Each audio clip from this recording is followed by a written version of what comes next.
गोविंद जय जय गोपाल जय जय राधा रमण हरि गोविंद जय जय गोविंद जय जय गोपाल जय जय राधा रमण हरि गोविंद जय जय गोविंद जय जय गोपाल जय जय राधा रमण हरि गोविंद जय जय गोविंद जय जय गोपाल जय जय राधा रमण हरि गोविंद जय जय गोविंद जय जय गोपाल जय जय राधा रमण हरि गोविंद जय जय।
और सुषुप्ति में भी क्रिया होती, सोने में भी।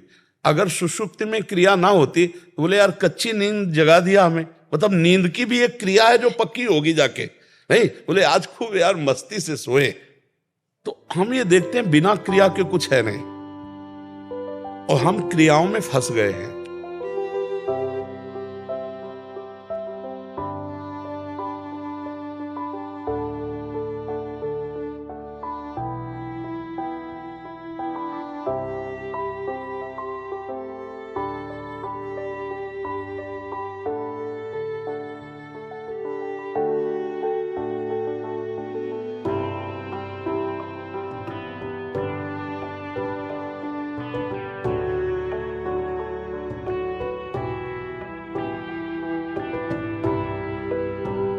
सुषुप्ति में जीव की स्थिति साक्षी की होती है, उसी का नाम प्राज्ञ है।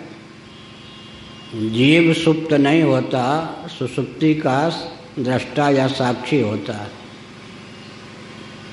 उसी का नाम प्राज्ञ है। स्वप्न में जीव तेजस के रूप में विद्यमान रहता है, जागृत दशा में जीव विश्व के रूप में विद्यमान रहता है या वैश्वानर के रूप में। सुषुप्ति में जो अज्ञान और सुख है उसका दृष्टा जिसको कहते हैं वही तो जीव है। और गाढ़ी नींद में घनीभूत हो जाती है प्रज्ञा, उस प्रज्ञा की उपाधि से जीव का नाम घन प्रज्ञ या प्रज्ञान घन होता है। सुषुप्ति में जीव प्रज्ञान घन या घन प्रज्ञ के रूप में स्थित रहता है। सुषुप्ति का स्मरण जिसको होता है और सुषुप्ति में था और जागृत में है तब तो स्मरण होगा ना।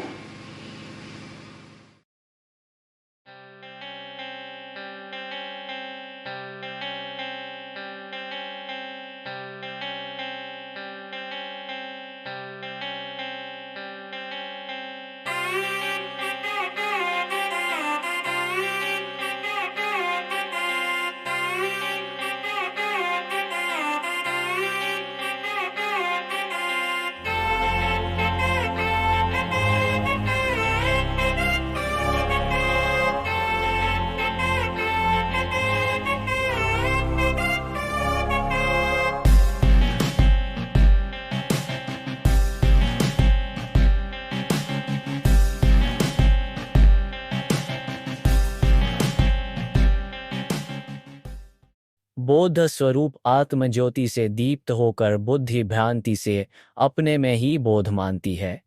अन्य साक्षी बोधा नहीं है, मैं ही बोधा हूं, यह बुद्धि का भ्रम ही है। बुद्धि आगंतुक है, किंतु बोध तो सुषुप्ति में बुद्धि के न रहने पर भी रहता है। अतः अविवेक से ही बुद्धि में बोध रूपा की भ्रांति होती है।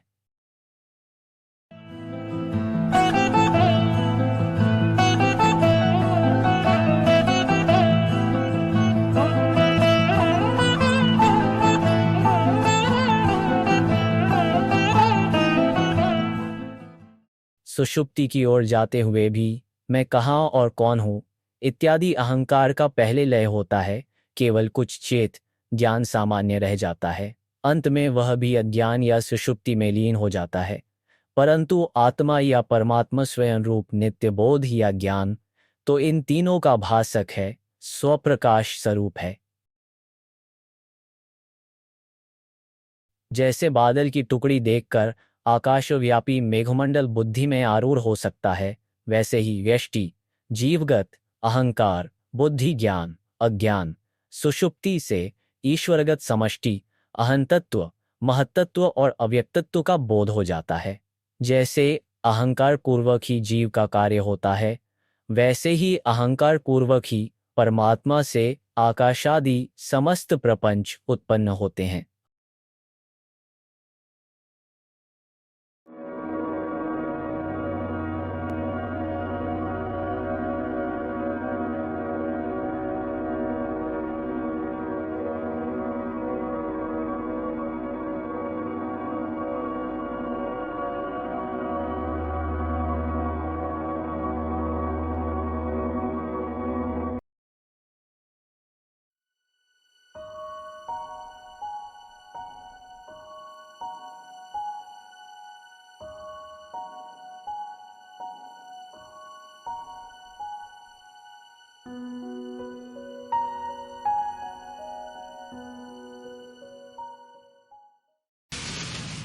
श्रीमद् भागवत के एकादश स्कंद में लिखा है, अहमिचा प्रसुप्ते,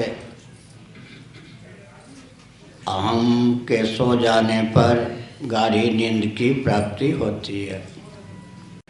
पंचदशीकार विद्यारण्य स्वामी जी ने तत्व विवेक नामक प्रथम प्रकरण में ज्ञान को आत्मा सिद्ध करने की भावना से सुषुप्ति में भी ज्ञान का अस्तित्व माना है।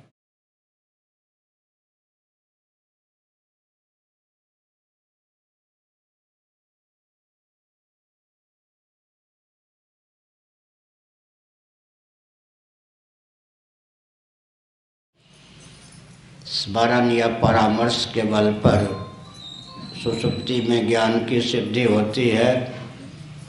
बिना अनुभव के ज्ञान नहीं, स्मरण नहीं होता।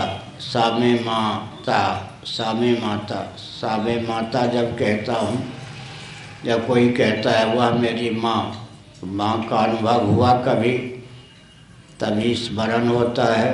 तो गाढ़ी नींद में कदाचित सुख और अज्ञान का अनुभव ही न हुआ होता, तो वित्थान दशा में नींद टूटने पर उसका स्मरण कैसे होता। इस प्रकार गाढ़ी नींद में भी ज्ञान की गति है।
अविद्या रज आदि के अनुवेद वैचित्र से अनंत है, अतः उनमें प्रतिबिंबित चैतन्य रूप जीव भी अनंत है। जो लोग अविद्या को भी एक ही मानते हैं, उनके मत से जीव भी एक ही होता है।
गाढ़ी नींद में दुख की पहुंच है क्या?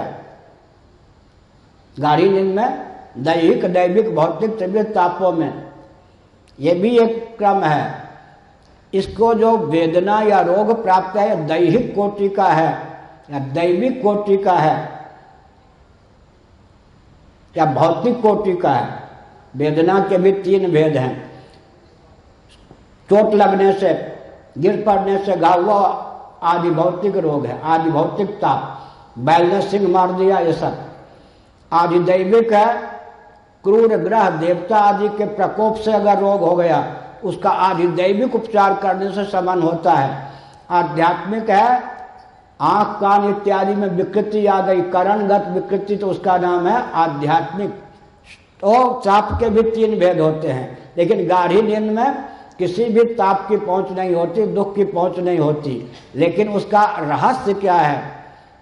अहंकार का सो जाना, अहमितत् प्रसुप्ते। जब तक अहंकार उच्छलित है तभी तक द्वंद्व की प्राप्ति है, मनोविकार की प्राप्ति है, वेदना की प्राप्ति है, मृत्यु के भय की प्राप्ति है, ताप की प्राप्ति है। गाढ़ी नींद में इन सब की न प्राप्ति है न व्याप्ति है।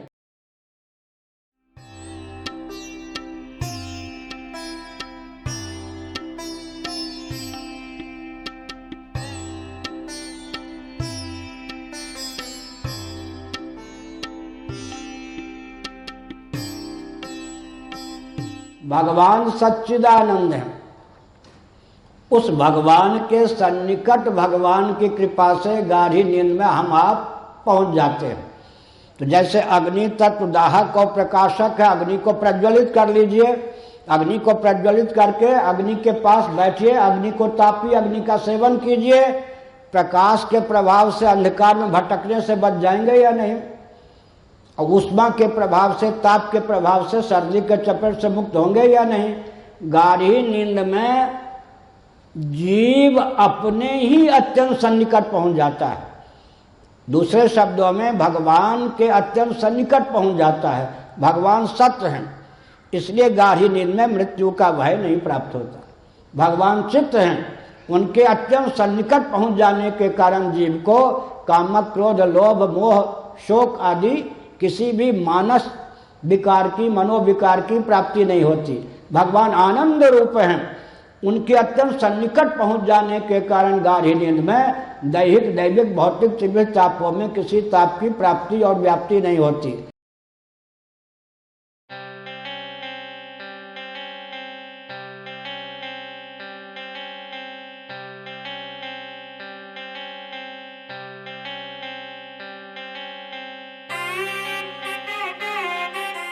हमारा होना ही सुख है, कुछ मिलना सुख नहीं है।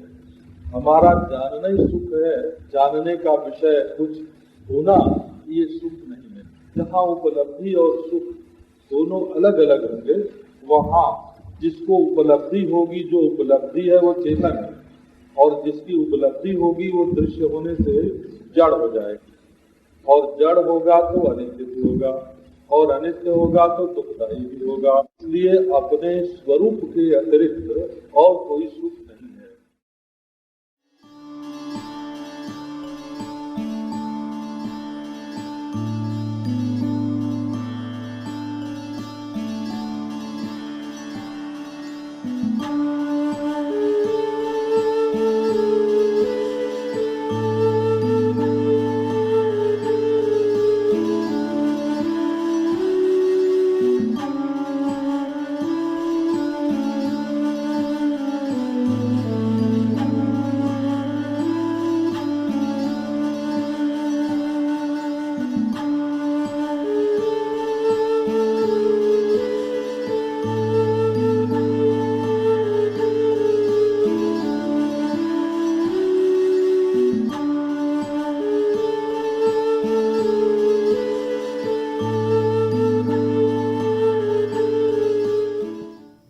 निद्रा क्या है?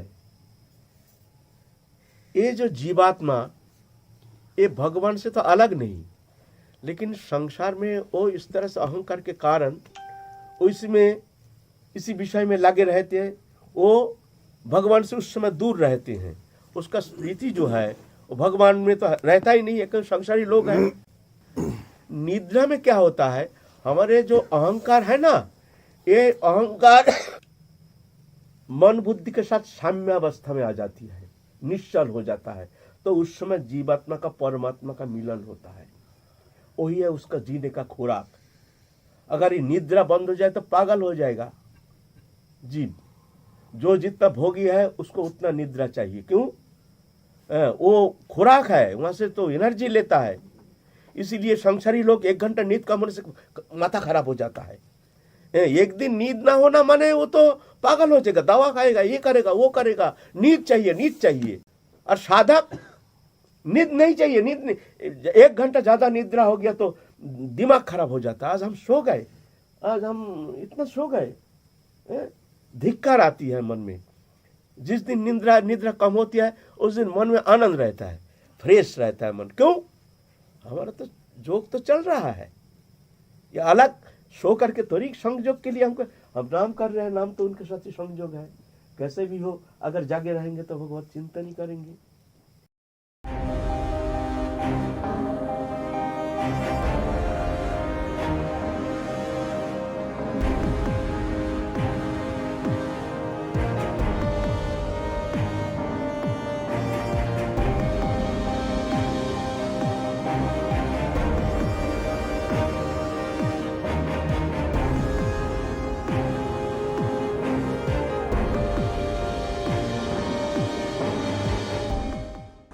शारीरक उपनिषद पैंगलोपनिषद में एक विचित्र वाक्य आया है, चित्तैक करुणा सुषुप्ति ही, चित्तैक करुणा सुषुप्ति ही।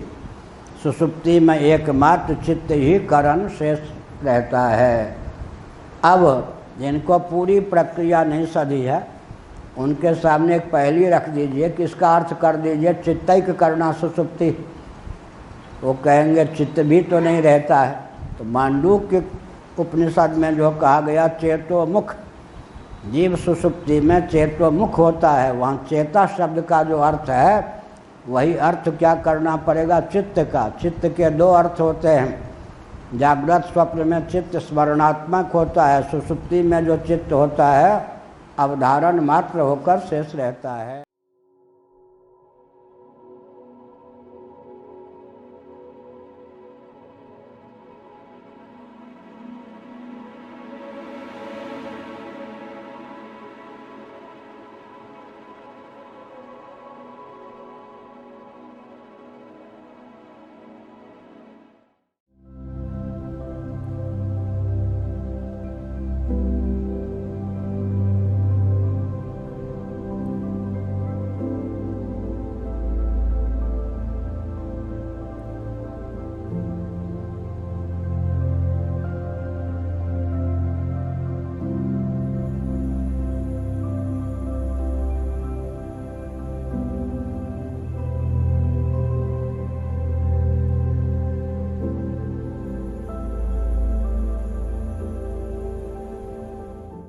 चकार यहाँ पूरी तत् नाड़ी के समुच्चय के लिए है।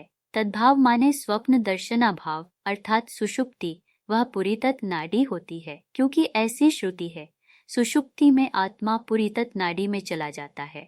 यहाँ नाड़ी और पुरी तत् क्रमशः प्रसाद एवं खटवा स्थानीय है और ब्रह्म पर्यंक तर स्थानीय है, इसलिए ब्रह्म ही साक्षात सुषुप्ति स्थान है।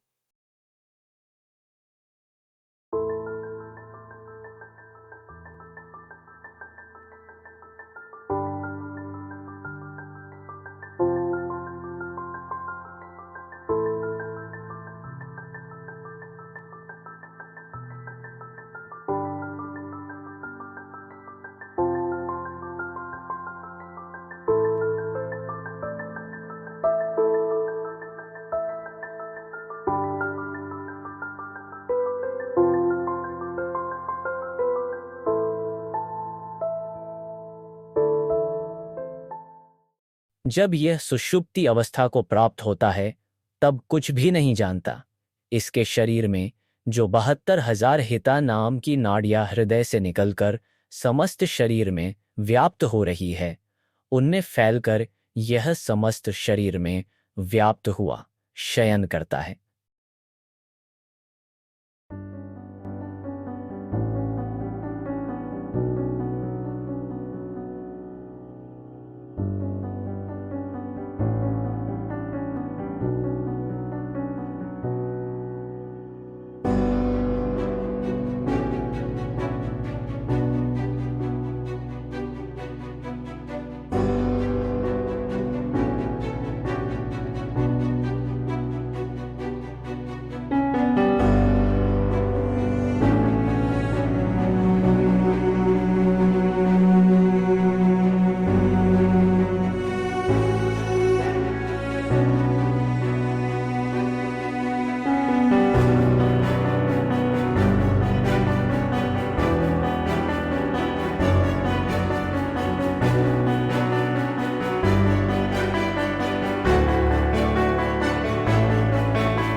धन्वंतर जी का वचन है शास्त्रों में, और 3 बार कहा है उन्होंने, अच्युत अनंत गोविंद, अच्युतानंद गोविंद, अच्युत अनंत गोविंद, अच्युताय नमः, अनंताय नमः, गोविंदाय नमः।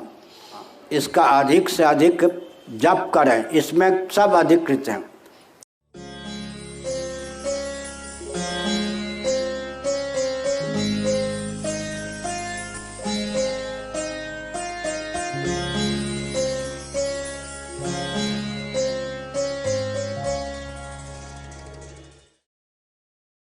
जब यह शयन करता हुआ किसी तरह का स्वप्न नहीं देखता, सब प्रकार से सुखी होकर नाड़ियों में व्याप्त हो जाता है, उस समय इसे कोई पाप स्पर्श नहीं कर सकते। भाव यह है कि उस समय अज्ञात में इसके शरीर की क्रिया द्वारा किसी जीव की हिंसादि पाप कर्म हो जाए तो वह नहीं लगता। हे सौम्य, उस सुषुप्ति के समय यह पुरुष सत से संपन्न होता है। उस समय परमात्मा के स्पर्श को प्राप्त हुआ यह जीवात्मा ना तो बाहर की किसी वस्तु को जानता है और न शरीर के भीतर की ही किसी वस्तु को जान पाता है।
जागृत अवस्था में ज्ञान है ही, स्वप्नावस्था में ज्ञान है।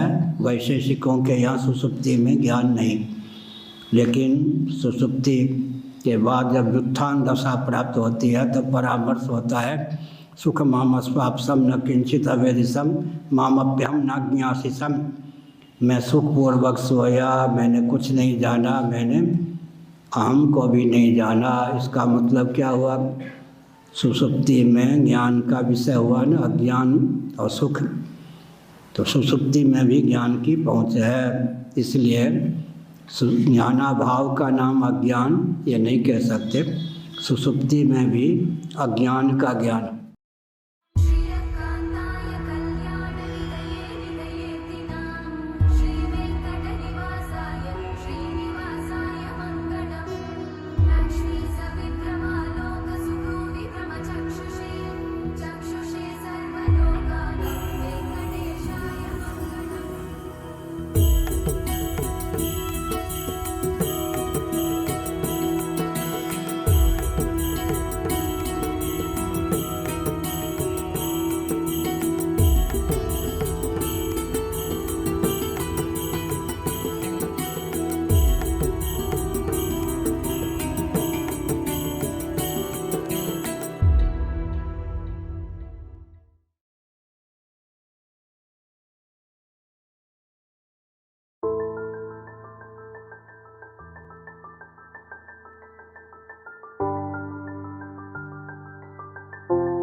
So in the case of Pratyak, in Shibhashya very clearly he says, Swasmai Swayam Prakashate. It shines forth for itself, the I consciousness. Always I am all feeling the I consciousness. Even during the time of sleep, this will not be forgotten. That I consciousness, which is called Alaya Vijnana Dhara, which continues. Otherwise, a person goes to sleep, when he gets up, he has already forgotten about himself. So he cannot say, Sukham aham asvapsam nakinchidim aham avedisham. I slept so well, I didn't understand anything. If he says like that, if he has not understood anything during the sleep, what about the I consciousness? That's why the person who has gone into the sleep, when he gets up, he is the same person. That's why he used the word Sukham aham apsvapsam nakinchit aham avedisham. In that place also he gets this I consciousness. So that is called Pratyak Swasmai Swayam Bhasate. It shines forth for itself. And in this I consciousness, there is a quality or there is a property which is called Dharma Bhuta Jnana, which is found in the flame actually. So this Dharma Bhuta Jnana is the consciousness which is actually functional consciousness to me. It goes out, approaches the different objects and takes that particular form, and then we have the direct cognition. Most of the Western theories cannot explain this perfectly, because your experience is you are directly seeing all these people. If you take the theory of representation, then what happens? You are actually seeing the images of all these people, which is correct. My experience very clearly says I am seeing, directly cognizing these things. So from that point of view, concept given by Ramanuja is very interesting and very fruitful, and at the same time we have to develop other theories and also modern gadgets based on the theory of Ramanuja, particularly with regard to perception.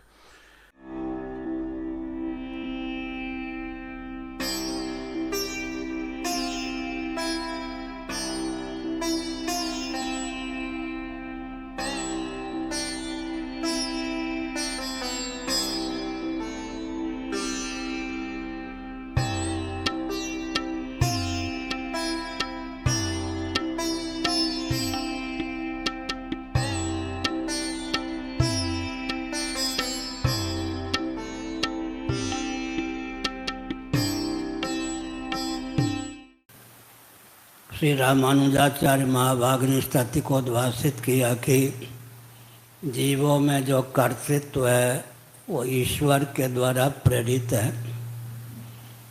तब भी प्रश्न ही उपस्थापित होता है, ठीक है, तो ईश्वर में जो प्रेरकत्व है, कर्तृत्व है, वो किम मूलक है? अंत में वहाँ भी यही कहना होगा कि औपाधिक है।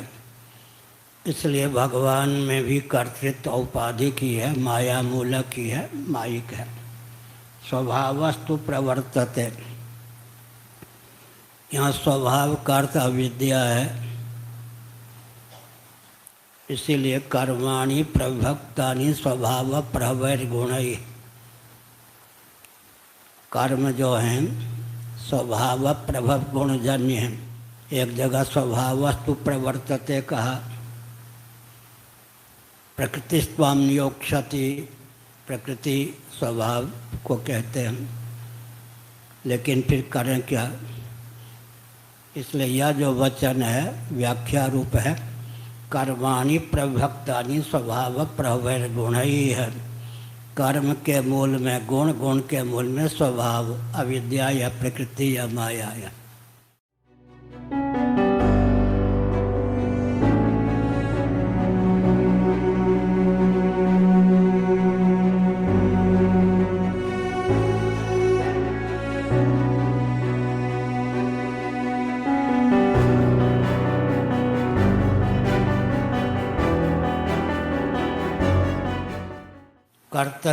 कर्तृत्व को कहाँ रखें, इसलिए कहा गया देहस्त्वचित पुरुषोऽयं सुपर्णः नहीं कर्म मूलम। कर्म का मूल कर्तृत्व सिद्धि ही नहीं होता है। देह तो अचित है और आत्म तत्व स्वप्रकाश अविक्रिय विज्ञान घन है। इसलिए चिज्जड़ ग्रंथि मूलक ही कर्तृत्व है, भ्रांति मूलक ही कर्तृत्व है। आत्म तत्व का वास्तव विज्ञान हो जाने पर कर्तृत्व भोक्तृत्व का अपनोदन हो जाता है।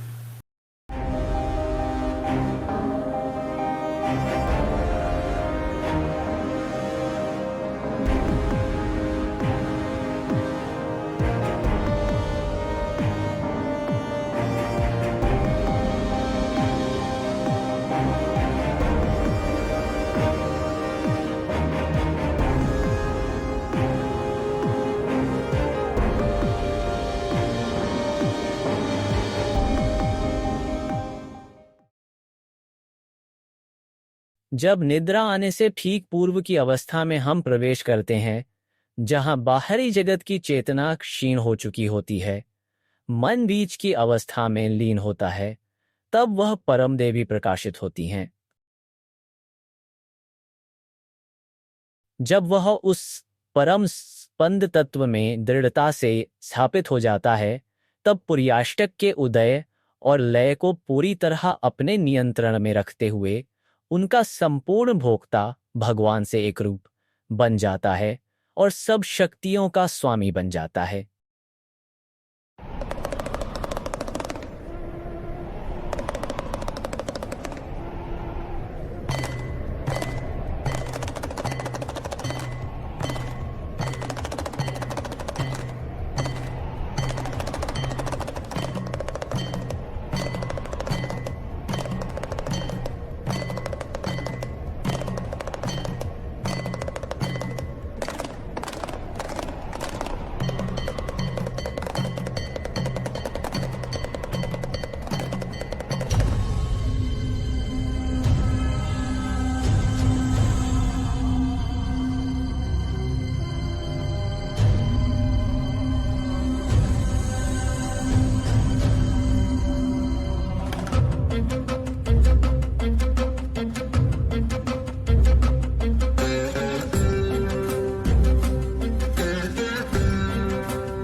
अपि चेदसि पापेभ्यः सर्वेभ्यः पापकृत्तमः सर्वं ज्ञाप्लवेनैव वृजिनं संतरिष्यसि।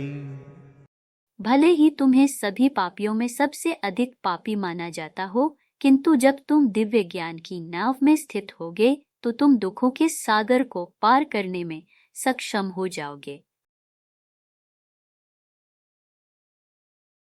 यदि तुम पापी भी हो, सब पापियों में सबसे बड़े पापी, तो भी तुम ज्ञान को नाव की तरह उपयोग करके केवल ज्ञान की नाव से ही दुष्टता के सागर को पार कर जाओगे।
एक बहुत विचित्र बात है, नासदी सूक्तम है ऋग्वेद के 10वें मंडल में, केवल 7 मंत्र हैं। हमारे यहाँ से उसकी व्याख्या बहुत विस्तृत प्रकाशित है। लेकिन विचित्र बात है कि जहाँ नासदी सूक्तम के 7 मंत्र हैं, उससे पहले कर्म में उनका विनियोग है, इसलिए उपनिषद संज्ञा उनकी नहीं हो सकी।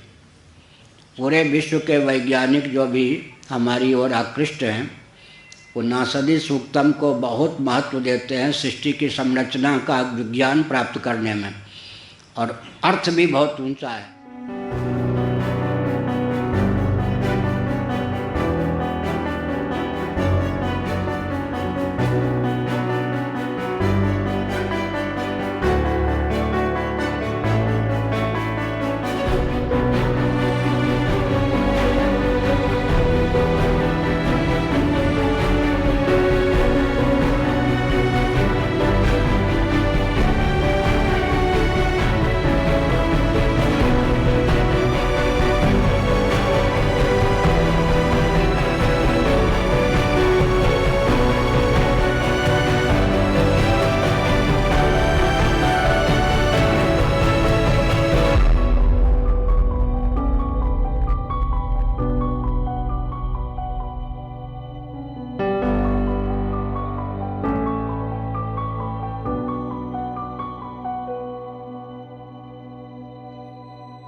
महर्षि वाल्मीकि कहते हैं कि लक्ष्मण जी के बिना भगवान को न भोजन अच्छा लगे न नींद अच्छी लगे। एक रहस्य और बताते हैं। देखो, नींद भगवान को क्यों नहीं आती लक्ष्मण जी के बिना? बोले नींद बढ़िया कब आती है? बोले नींद बढ़िया तब आती है जब शयन की विशेषता हो। शयन माने शयन कक्ष। नींद बढ़िया कहां आएगी? बोले जहां पर हम शयन करें वो स्थान सुरक्षित हो। ये पहली विशेषता। दूसरी विशेषता, वहां का मौसम जो हो, वातावरण वो अनुकूल हो, वातानुकूलित हो। बहुत ज्यादा गर्मी हो तब भी नींद नहीं आएगी, बहुत ठंडी हो तब भी नहीं। एयर कंडीशन हो। ये दूसरी विशेषता। तीसरी विशेषता, जिस बिस्तर पर हम शयन करें वो बिस्तर सुखद हो, सुख देने वाला। और राम जी का सनातन बिस्तर कौन है? बोले भगवान राम कौन है? बोले नारायण हैं। और नारायण किस बिस्तर पर सोते हैं? बोले शेष की सैया पर सोते हैं। भुजग शयनम पद्मनाभम सुरेशम। और वही शेष जी महाराज लक्ष्मण हैं, शेषावतार हैं लक्ष्मण जी महाराज। तो भगवान को नींद कब आएगी? जब उनका बिस्तर मिलेगा। उनके बिस्तर तो लक्ष्मण जी हैं। और लक्ष्मण जी कौन है? शेषावतार हैं। सारी विशेषताएं इनमें हैं। एक दो विशेषताओं को बता करके मैं आगे बढ़ता हूं। भगवान शेष की सैया पर शयन करते हैं। शेष जी की विशेषता क्या है? बोले शेष जी महाराज अपने शरीर के भोग के द्वारा जो बिस्तर तैयार करते हैं वो कितना सुरक्षित है, पहले ये विचार कर लेना। कितना सुरक्षित है? बोले साधारण सांप जहां बैठा हो वहां किसी की जाने की हिम्मत नहीं होती। और जहां शेष जी महाराज 1000 फण फैला करके बैठे हो, फणामणि ब्रात मयूख मंडल प्रकाशमानोदर दिव्य धामनी, वहां किसकी हिम्मत है? कौन जाएगा? कितना सुरक्षित स्थान होगा। इतना बड़ा बढ़िया पहरा दे रहे हैं शेष जी महाराज। और क्या विशेषता है? बोले बिस्तर धवल होना चाहिए, सफेद होना चाहिए। शेषनाग जो हैं वो धवल वर्ण है। अभी तक आपके मन में ये कल्पना होगी कि शेषनाग जो हैं वो काले रंग के होंगे। और अक्सर फोटो वोटो में सब ये चित्रकार लोग काला ही बना देते हैं। कहीं कहीं भी देखो आप, विष्णु भगवान शेष सैया पर सोए हैं तो उनका जो सर्प है शेष सैया उसको काले रंग का बना देते हैं चित्रकार लोग। लेकिन शास्त्रों में वर्णन है कि शेषनाग का वर्ण दूध के समान धवल है, दूध जैसे सफेद। ऐसे शेष जी महाराज। कुलित क्या है? बोले शेष जी महाराज का शरीर खूब ठंडा रहता है। सांप का शरीर बहुत ठंडा होता है। आप कभी सांप को उठा करके देखो, छू करके, और किसी पशु पक्षी को छुओगे तो उनके शरीर में ऊष्मा पता चलेगी, गर्मी पता चलेगी। लेकिन सांप का शरीर ठंडा होता है, शीतल होता है। जिस सैया पर भगवान शयन करते हैं वो सर्प की सैया शीतल। और ज्यादा शीतल हो जाए तो ठंडी लगेगी। बोले ठंडी लगेगी तो शेष जी महाराज ब्लोअर चलाते रहते हैं। अपनी श्वास के द्वारा, गरम गरम श्वास के द्वारा, 1000 फण के द्वारा शेष जी महाराज ऐसा ब्लोअर चलाते हैं कि ठाकुर को बढ़िया दिव्य नींद आती है। और क्या विशेषता है? बोले विशेषता यह है कि बिस्तर सुखद होना चाहिए, गुदगुदा होना चाहिए। लकड़ी का और काठ का, लोहे का कठोर बिस्तर तो मतलब पता लगे पीठे टेढ़ी हो जाए, अकड़ जाए। बिस्तर सुखद होना चाहिए। तो कितना भी सुखद बिस्तर आप बनाओगे, कितना भी बढ़िया गद्दा बना लो गुदगुदा, लेकिन एक ही बार मजा आएगा जब पहली बार बैठोगे घस से, बस। इसीलिए लक्ष्मण जी महाराज भगवान के साथ निरंतर रहते हैं इनकी सुख सुविधा के लिए। निवास सय्यासन पादुकाम सुकोपधान वर्षा तपवारणादि भी शरीर भेदई स्तव शेषतांगतई यथोचितम शेष इतिर्यते जनई। इनका नाम शेष इसीलिए है क्योंकि ये सर्वविध भगवान की सेवा करने में समर्थ हैं, भगवान का कैंकर्य करने में समर्थ हैं। तो लक्ष्मण जी महाराज के बिना भगवान को नींद नहीं आती। लक्ष्मण जी महाराज सदा भगवान के साथ रहते हैं। और भगवान अगर शिकार खेलने के लिए जाएं तो लक्ष्मण जी इनके पीछे पीछे जाते हैं। महर्षि वाल्मीकि लिखते हैं कि यदा ही हयमारूढ़ो मृगयाम याति राघवः, घोड़े पर बैठ करके मृगया करने के लिए, शिकार करने के लिए भगवान श्री राम अगर जाते हैं तो अथैनम पृष्ठथो भेति सधनु परिपालयन, धनुष बाण लेकर के लक्ष्मण जी महाराज भी भगवान के पीछे पीछे जाते हैं। क्यों जाते हैं? शिकार करने? बोले नहीं, शिकार करने तो राम जी जा रहे हैं।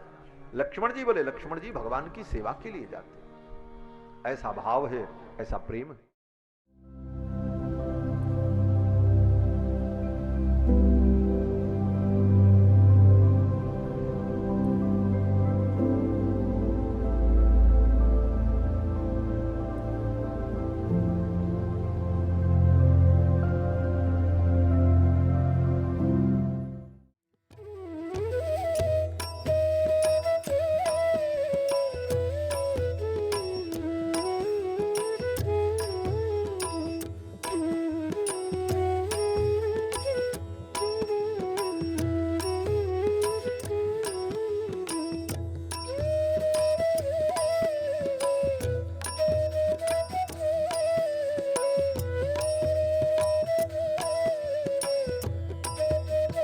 रगड़ने लग गए। रगड़ते रगड़ते पूछा, प्रभु राम मैं लगा तो रहा हूँ लेकिन कुछ समझ नहीं आया आपकी कमर में। अरे अरे न जाने एक मूर्ख वानर ने आज ना मुझे यहाँ पर मार दिया। अब मूर्ख वानर कौन है मुझे बताइए? वानर राज तो मैं हूँ, केशरी नंदन पुत्र मैं ही हूँ, हनुमान मुझे बताइए। अभी धराशायी ना कर दिया प्रभु राम आपकी सेवा में। कहा अरे हनुमान छोड़ो, नाम बताने में तो गड़बड़ हो जाएगी। कहा नहीं नहीं बताइए प्रभु, अभी ले आता हूँ। बोले हनुमान तुम ही हो? मैं? अरे ये तो बड़ा गड़बड़ हो गया। मैंने क्या गड़बड़ कर दिया प्रभु? मैं आपके ऊपर, मैं तो कभी आपके चरणों से ऊपर नहीं उठा हूं, सदा आपके चरणों में बैठा रहता हूं। प्रभु मैंने ऐसा क्या कर दिया? बोले आज मेरा एक भक्त मेरा नाम जप कर रहा था, तुमने उठा करके उसको लात मार दी। बोले उसको मारी तो आपको कैसे लगी? कहा जो भक्त मेरे नाम का जप करता है, जिस पल उस पल मैं उसको गले लगा के आलिंगन करके ऐसे बैठ जाता हूं। भगवान आलिंगन करके बैठ जाते हैं उस भक्त का।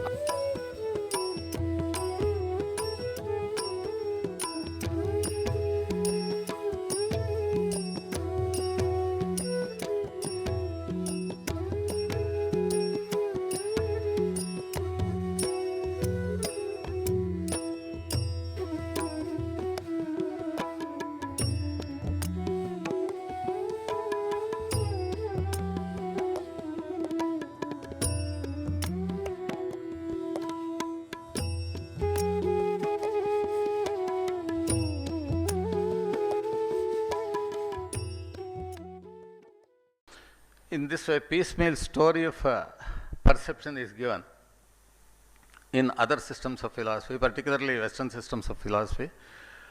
And Buddhist theories of philosophy also accept this. That's why Buddhists say you can never see the original object. There is no perception as such. On the other hand, you have to infer everything by means of inference. It is only inferential knowledge, it is not perceptual knowledge. In this way, this is a great contribution of Ramanuja, particularly with regard to the resolution of the conflict between mind and matter. And another interesting thing is, according to Ramanuja, mind and matter are not mutually conflicting. Throughout the philosophy, if you see, this mind or consciousness can never function without the medium of a body at all. So, body is a very much necessary thing. Even after death, what happens? If the soul has to travel to other bodies, it will have a linga sharira or a sukshma sharira, which is very subtle. It will have a subtle body. And even when he goes to moksha, then what happens? After taking bath in the Virajanadi, he will get a sharira which is called Shuddha Sattva Sharira or something, which is not mixed with Rajas and Tamas. It is Mishra Sattva here, and there it is Shuddha Sattva. So, that travel to other bodies, it will have a Linga Sharira or a Sukshma Sharira, which is very subtle. It will have a subtle body. And even when he goes to moksha, then what happens? After taking bath in the Virajanadi, he will get a Sharira which is called Shuddha Sattva Sharira or something, which is not mixed with Rajas and Tamas. It is Mishra Sattva here, and there it is Shuddha Sattva. Consciousness or the mind cannot be there without the body. Body is an essential thing. But there is no conflict between these two things. On the other hand, they function in such a wonderful manner, in a very systematic manner, even while we are in this physical world and we are in bondage. Even when we are liberated, I think there also there is perfect cohesion between consciousness and the mind.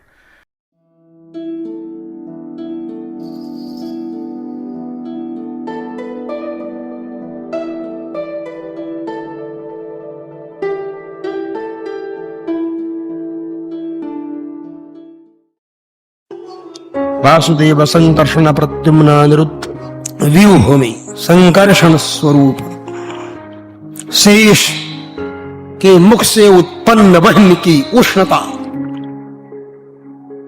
सारे ब्रह्मांड को दंडह्यमान करती है। उस संकर्षण तेज से भगवान समस्त सृष्टि का संहार करते हैं। वही रौद्र तेज, वही संकर्षण तेज है भगवान का। आगम ग्रंथों में इसका विस्तार से वर्णन किया है।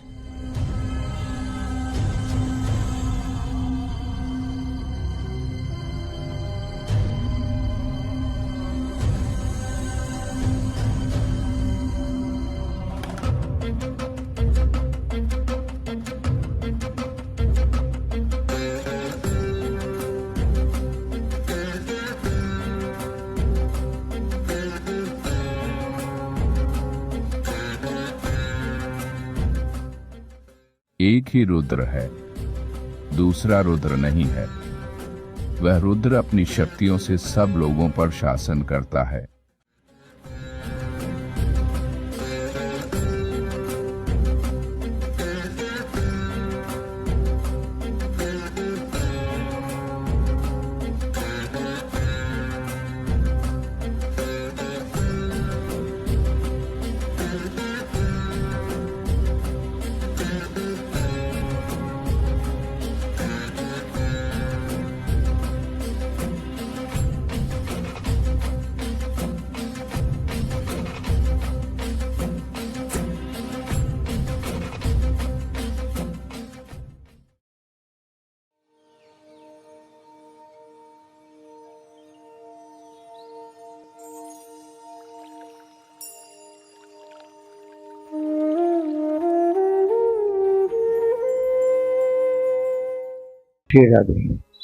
ये एक ऐसा समय होता है जिस समय अंतरिक्ष में व्याप्त गमन करने वाले, अन्य अन्य लोकों में चलने वाले सिद्ध ऋषि मुनि स्वयं भगवान शंकर जी विचरण करते हैं और उनके पास अनंत शक्तियां हैं।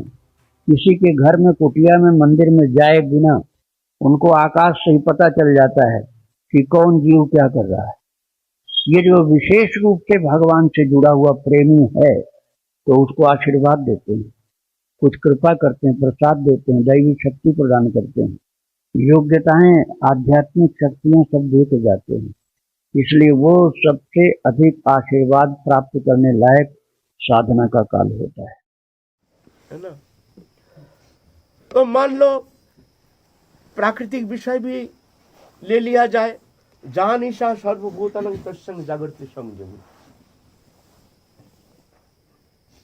संसार लोगों के लिए जो निशा स्वरूप, वहां वो लोग सो जाते हैं, चलो सो जाओ, कोई काम नहीं।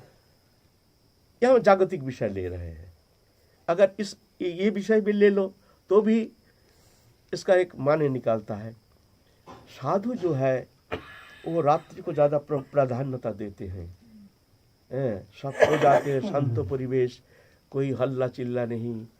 साधक क्या करते हैं, ज़्यादातर समय रात्रि में कुछ तो निद्रा तो होनी ही चाहिए, क्योंकि उसका अभ्यास शरीर धर्मी है जीव, वो तो एकदम निद्राजयी होना संभव नहीं है। हमारे गुरु जैसे, हमारे गुरुदेव दिन में ना रात्रि में कभी सोते ही नहीं थे। ऐसे निद्राजयी होना तो करोड़ों में एक कदापि संभव तो है नहीं। ये कभी कभी ऐसे कोई महत्पुरुष है तो अलग बात है, हमारे गुरु जी जैसे। लेकिन साधक को रात्रि को व्यवहार करना चाहिए। मान लीजिए हमारे एक बाबा थे, हम रहते थे भानुखोर में, आज से 35 साल पहले हमारे साथ रहते थे एक वृद्ध बाबा, जगदानंद बाबा। वो 7 बजे सो जाते थे, 7 बजे। और 10 बजे उठ जाते थे। बस 7:30-7 बजे सो जाते थे, 10 बजे उठ जाते। 10 बजे से लेकर एकदम सारी रात आश्रम में बैठे भजन करते थे। रात के बाद, क्योंकि मन तो दिन में तो हल्ला चिल्ला, इसमें तुम्हारा मन संजोग करने का कहाँ तुम्हारे पास कोई उपाय है। हमारे मन तो ऐसे ही तो विषय में आकृष्ट होकर उस विषय चिंतन करने में लगता है, उसके ऊपर हल्ला चिल्ला गुल्ला, उसके अंदर थोड़ा सा माला लेके बैठ गया तो नियम तो कर लिया, मन तो हमारा इधर उधर दुनियादारी में नाम भी कर रहे हैं, कुछ बात भी कर लेते हैं आपस में, कुछ वातावरण व्यवहारिक उसमें भी लिप्त हो जाते हैं। ये कोई ऐसे भजन करके क्या वो परम धन भगवत चरण सान्निध्य प्राप्त करना संभव है? कहिए ना। उसके लिए मनोसंयोग करना बहुत जरूरी है, और वो मनोसंयमन के लिए तुमको एकांतवास बहुत जरूरी है। इसके लिए क्या करना है, नहीं रात को तुम व्यवहार करो, बहुत सुबह उठो, कम से कम पूरा रात्रि ना हो, कम से कम 2-3 बजे उठ जाओ। तुलसीदास एक पद कहे हैं, रात्रि पहले प्रहर में सब कोई जागे, दूसरा प्रहर में भोगी, तीसरा प्रहर में तस्कर जागे, चौथा प्रहर में जोगी। हमारे बाबा 1 बजे उठ जाते हैं। 1 बजे बैठेंगे रोज। रात्रि पहले प्रहर में सब कुछ जगता है, बच्चा कच्चा सब। पहला प्रहर माने 6 बजे से 9 बजे तक। दूसरा प्रहर में भोगी, संसारी लोग जो काम कर्म करके निवृत्त हो करके आते हैं, उनका मन में भी थोड़ा खुशी मनाने के लिए कुछ ऐसे उपाय साधन करते हैं, कहीं टीवी देखना, कुछ संसारी व्यवहार वातावरण। तो 9 से 12 तक वो लोग जागे रहते हैं। यदि भगवत भक्ति का तुमको तीव्र भाव चढ़ जाए तो फिर संसार में एकाग्र होने के लिए किसी और पदार्थ की, पेय पदार्थ की, साधन की क्या आवश्यकता है? हम इतना नहीं जानते, सुनी सुनाई बात सुनने के कारण भ्रमित जैसे, इसलिए कह रहे हैं। कहते जागरण जो प्राय होते हैं उनमें जागो और रण करो।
तो बात इसी के विह्वलता से संपादित होती है। मूल चीज विह्वलता हो, वो विह्वलता माने इंद्रिय में शरीर का शैथिल्य तो आए दिन होता रहता है, उसका कोई विशेष पुरुषार्थ नहीं है।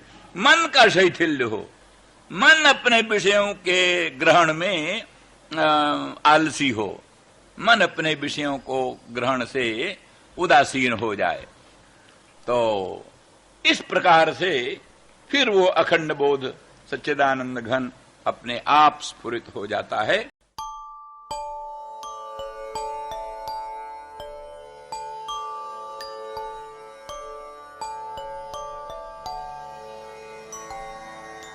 इनका दूसरा प्रश्न गुरुजी, मुझे रात भर जागने की लत है, तो क्या मैं इसी समय जाप कर लूं?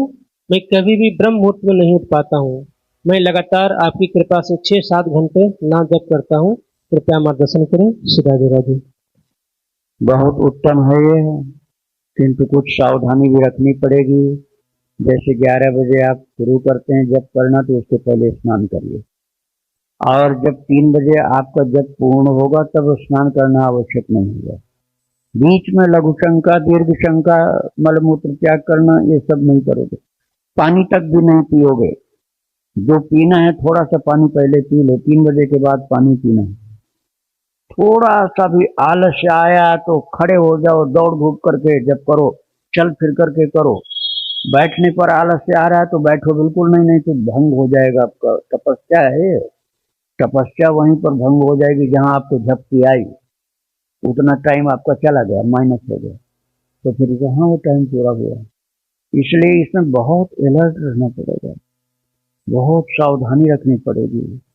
और यदि कोई दूसरा भी व्यक्ति वहां होगा, एक बार जम्हाई उसने ले लिया तो आप सो जाओगे। इसलिए दूसरा कोई व्यक्ति आपके पूजा कक्ष में नहीं होना चाहिए, परिवार का भी नहीं होना चाहिए। पति है या पत्नी है, बच्चे या भाई बंधु, कोई भी नहीं, बिल्कुल अकेले करोगे तभी सफलता मिल सकती है। और बहुत सावधानी, थोड़ा सा भी आराम आपने सोचा तो आप नींद पड़ जाओगे, सो जाओगे। तो बहुत ये तपस्या वाली बात है ना, इसलिए सावधानी रखनी पड़ेगी। राधे राधे।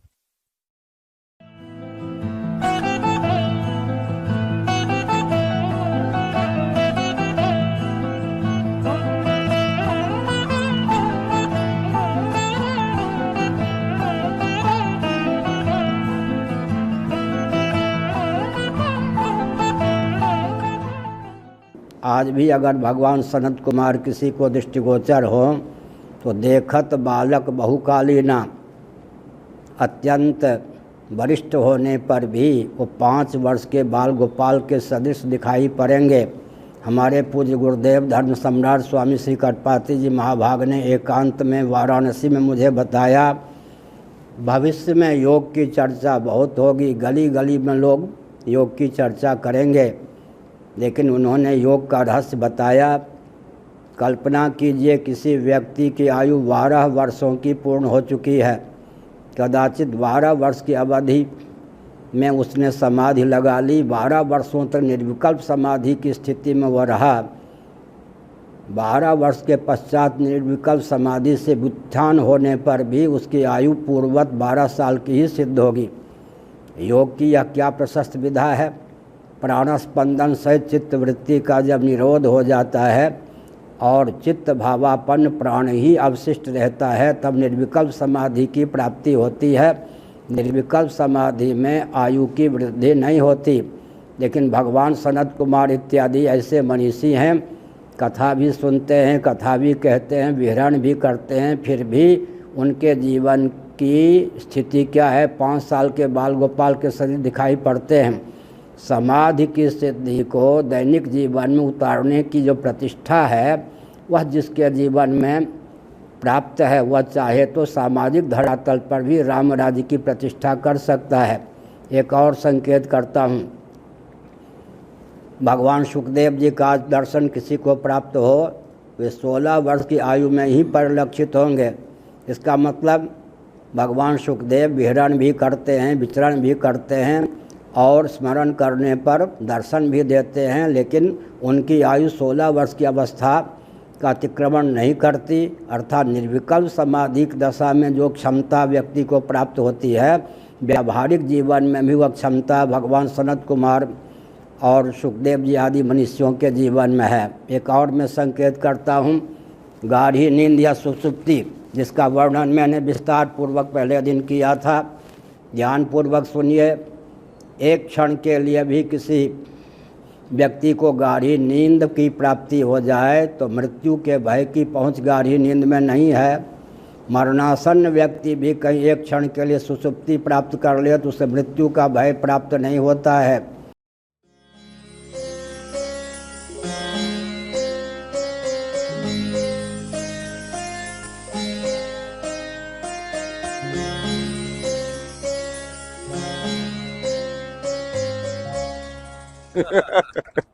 अच्छा सुनो, नाराज जो होता है कौन? जो दूसरे को दूसरा समझता है। मैं भगवान सूर्य के द्वारा मुझे ब्रह्म विद्या प्राप्त है, गणित का विज्ञान भी प्राप्त है, बहुत कुछ प्राप्त है। आगे जो कुछ करना वो भगवान सूर्य के द्वारा मुझे प्राप्त है। मैं संकेत करता हूँ, नाराज किसके होंगे? जो सबको आत्मा स्वरूप और आत्मी समझता है, किसी पे नाराज नहीं होता। माँ अगर बच्चे पर नाराज भी हो जाए तो नाराज का अर्थ क्या हुआ? मैं किसी पे कभी नाराज नहीं होता क्योंकि भूख भी लगती है, सोता भी हूँ। आप कितने घंटे सोते हो? मैं 6-7 घंटे। हाँ तो आपसे ज्यादा ही मैं सोता हूँ। अभी मैं सो ही रहा हूँ। नाराज किसी पे नहीं होता जी। शासन तंत्र को अपनी कमजोरी के कारण लगता है पूरी के शंकराचार्य नाराज है, एकदम निकल ना जाए। आपको मालूम है काशी है ना जी, काल भैरव जो है वो कुकर्म करने वाले व्यक्तियों को भयंकर दिखाई पड़ते हैं और महात्माओं को बड़े शांत दिखाई पड़ते हैं। यमराज का नाम धर्मराज है या नहीं? यमराज एक ही यमराज है, एक कालावच्छेदन। पापियों को लगता है कि खाए बिना नहीं रहेंगे, जलाए बिना नहीं। पुण्यात्माओं को लगता है इनसे बढ़िया सौम्य कौन होगा। एक कालावच्छेदन ही यमराज, पापियों को कुछ और देखते हैं और पुण्यात्माओं को लगता है इनसे सौम्य कौन। इसीलिए राम जी का स्वभाव क्या? वज्राद अपि कठोर, वज्र से भी कठोर और कुसुम पुष्प से भी कोमल। अब आपके लिए कोमल ही होंगे हम जी। हाँ तो ठीक है।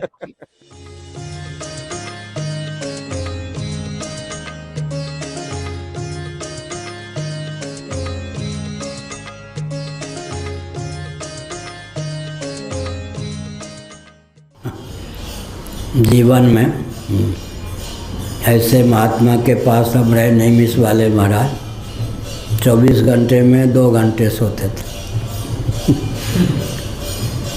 बाकी 22 घंटे में 18 घंटे बोलते थे।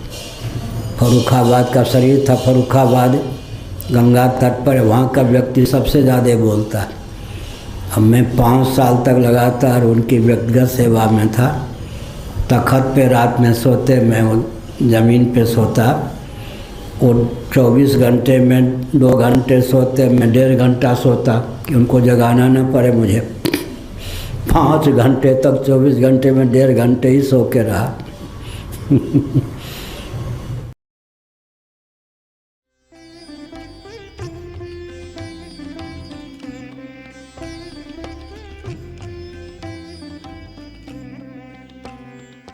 करके पहले आप भी 1 बजे? हमारे बाबा गुरु जी हमको सोते भी नहीं देते थे रात, वैसे ही खुद भी सोते नहीं थे, हमको सोने नहीं देते थे। निद्रा में तो एकदम झूम जाते थे। माला लेके बैठे हैं सुबह मंत्र श्रवण करने के लिए, माला लेके, माला क्या करेंगे? पहले राउंड देते देते एकदम बिल्कुल हो गया, चले गए इस लोक से। क्या करेंगे? गुरु जी रात में सोने नहीं देते थे। 10 मिनट 15 मिनट पीछे पीछे हम सोते थे ना गुरु जी के पास, जंगल में गिरिराज तराटी में, ऐसे ही बाबा के पास सोते थे। कोई कारण नहीं, ऐसे ही बोले विनोद, हाँ बाबा 12 बजता है, 1 गिलास पानी पिलाओ। पानी 12 बजे किसी का प्यास लगता है, लाए हैं पानी लाए हैं, अच्छा पी रहे हैं। 1 घुट पानी पी के रख दिया। फिर हम सोचे अभी तो 12 बजता है, अभी तो 2-3 घंटा सो सकते हैं, चलो सो जाओ। सो रहे हैं, 15 मिनट पीछे विनोद, हाँ बाबा थोड़ा सोच जाएंगे। अच्छा चलो सोच जाएंगे, उठ गया। सोच जाने के बाद तो सो जाएंगे, सोच जाते नहीं, बैठे हैं। बाबा चलिए जाएंगे, बाबा चलिए जाएंगे। हम दिखते ठीक नहीं, ज़्यादा बोलना ठीक नहीं है। उनका समय होगा खुद ही बोलेंगे। हम तो बैठे हैं 3 बजे तक बैठा के रखे, कुछ नहीं गए, नहीं कुछ नहीं किए, बस जा रहे चलो ऐसा करके हमको सुने नहीं।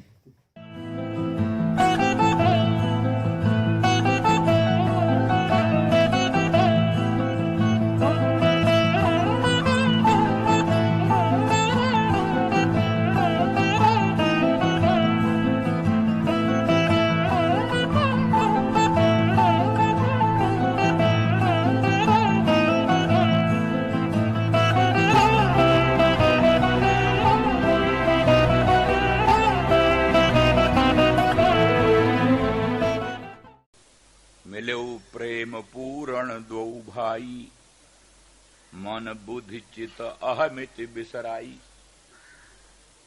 राम और भरत दोनों मिले, इतने प्रेम से परिपूर्ण होकर मिले कि मन बुद्धि चित अहमित बिसराई। 4 अंतःकरण है, मन बुद्धि चित्त अहंकार, चारों को भूल गए। निर्विकल्प समाधि सुतराम हो गई अपने आप।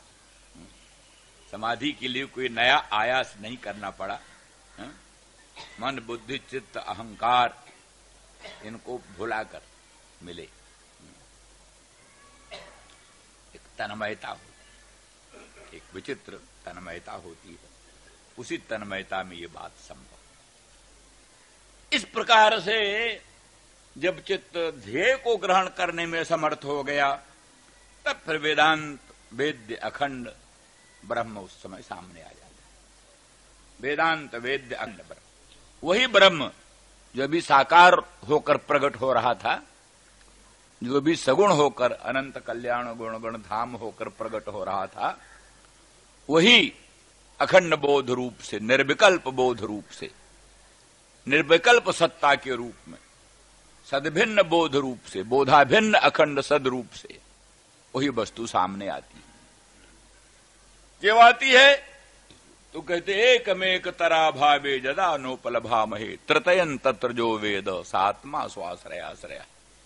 एकमेक तरा भावे जदा नोपलभामहे, ये स्वभाव है प्रमाता प्रमाण प्रमेय ध्याता ध्यान ध्येय, इनमें से एक भी न रहे तो दूसरे कोई नहीं रहेंगे। अगर ध्येय रहेगा तब ध्येयाकारा करत वृत्ति रूप ध्यान रहेगा। ध्येयाकारा करत वृत्ति रहेगी तो ध्येयाकारा करत वृत्ति का आश्रयभूत ध्याता रहेगा। ध्याता रहेगा तब ध्याता के आश्रित ध्येयाकारा करत वृत्ति रूप ध्यान रहेगा। ध्यान रहेगा तभी ध्यान का विषयभूत ध्येय स्फुरित हो सकेगा। ध्येय नहीं तो ध्याता ध्यान ध्येय खत्म, ध्यान नहीं तो ध्याता ध्यान ध्येय खत्म। एकमेक तरा भावे जदा नोपलभामहे, तीनों में से एक के बिना हम दूसरे का उपलम्ब नहीं कर सकते। एक भी ना रहा तो दूसरे किसी का उपलम्ब नहीं होता। इसलिए फिर कहते तृतयन तत्र जो वेद, तीनों को जो जानता है, ध्याता ध्यान ध्येय को, प्रमाता प्रमाण प्रमेय को और तीनों के अभाव को भी जो जानता है। जिस समय तीनों का भाव था तब उनका अखंड साक्षी रूप से जो जानता रहा। अब जिस समय तीनों का अभाव हो गया तो उस अभाव का साक्षी रूप से जो जानता है, उस प्रकार से स्वात्मा का अखंड बोध रूप आत्मा का अनायासेन स्फुरण होता है। ये उन्होंने एक प्रकार बतलाया।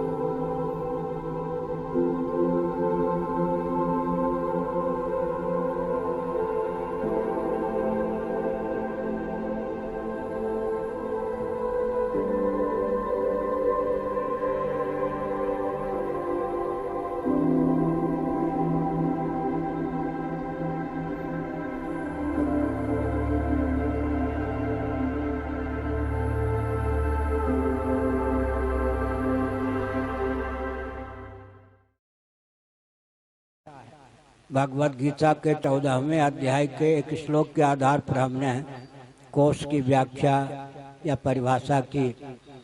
तत्र सत्वम निर्मलत्वात् प्रकाशक मनामयम सुख संगेन बधनाति ज्ञान संगेन चानघ।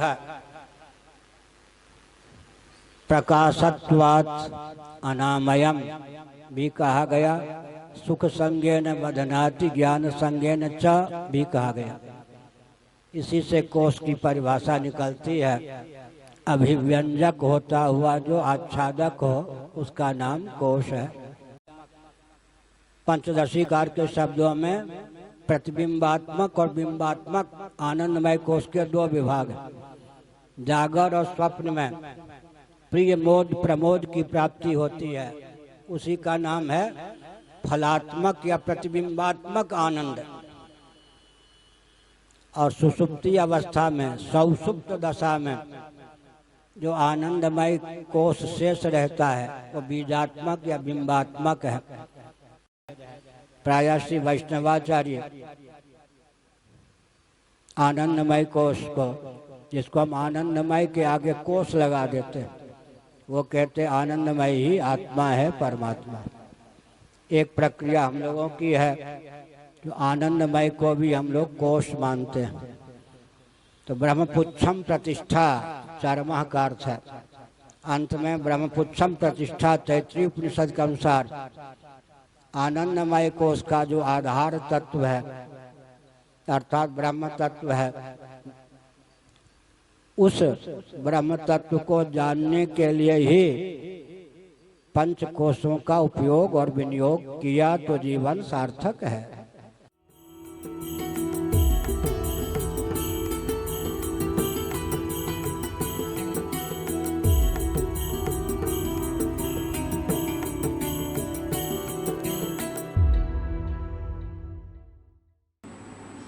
बाहर से देखें तो मौत है, अंदर से देखें तो जीवन है।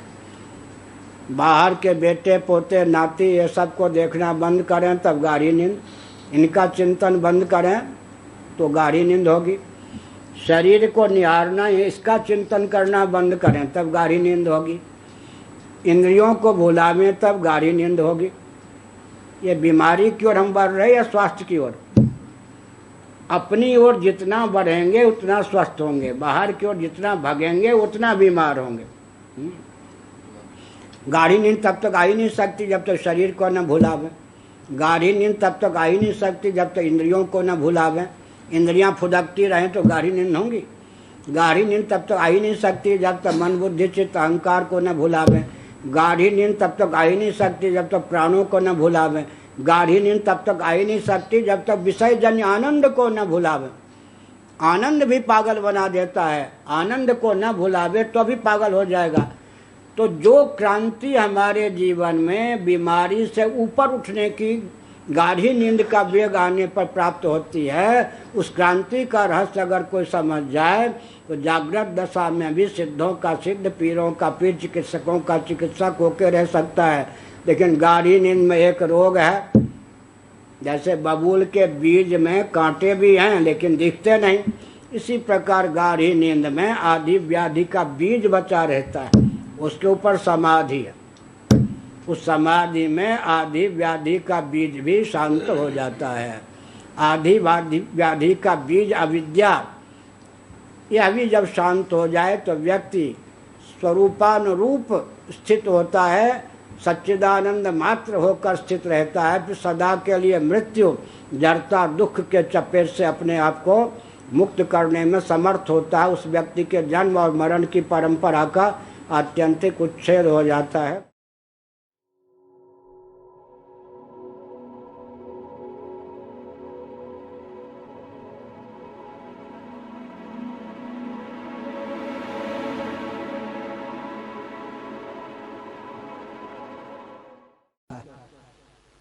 आनंद स्वरूप आत्मा है, लेकिन उसकी अभिव्यक्ति आनंदमय कोश के द्वारा होती है।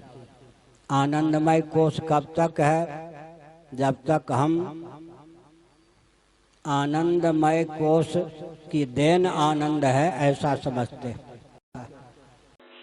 तो हमने वाक्य कहा था अनुग्रह ईश्वर और गुरु हरिगुरु का अनुग्रह प्राप्त हो जाए, उसी से मोक्ष नहीं हो सकता।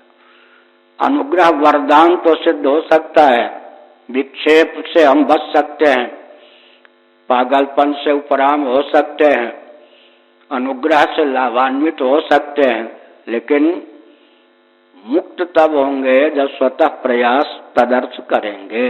ये सब अनुग्रह की भूमिका है। जागृत की अपेक्षा मनोराज्य अनुग्रह, मनोराज्य की अपेक्षा स्वप्न और ऊंची उपलब्धि है, स्वप्न की अपेक्षा सुसुप्ति और ऊंची उपलब्धि है। और छांदोग्य उपनिषद के अनुसार विचार करें तो बुरा न मानो होली है, सुसुप्ति की अपेक्षा मृत्यु और अंतरंग अनुग्रह। मरने आत्महत्या का प्रयास न करें, लेकिन सुसुप्ति की अपेक्षा मृत्यु अंतरंग अनुग्रह। बहुत विचित्र बात है, आजकल तो पठन पाठन की प्रक्रिया लुप्त है, लुप्तप्राय। जो भी व्यक्ति मरता है, देहत्याग करता है, देहत्याग के बाद पहले परमात्मा में लीन होता है। चाहे एक नंबर का पामर विषयी ही क्यों ना हो, बहिर्मुखी क्यों ना हो, मरने के बाद सीधे परमात्मा की ही प्राप्ति होती है, परमात्मा में ही जीव लीन होता है। बहुत युक्ति पूर्वक छांदोग्य उपनिषद के भाष्य में इस तथ्य का प्रतिपादन किया गया। लेकिन तदनुकूल भावना के सहित जो मृत्यु का वर्ण करता है, इसीलिए अर्जुन ने पूछा ना, मरना तो स्वाभाविक है, लेकिन देहत्याग की विधा क्या है बताइए।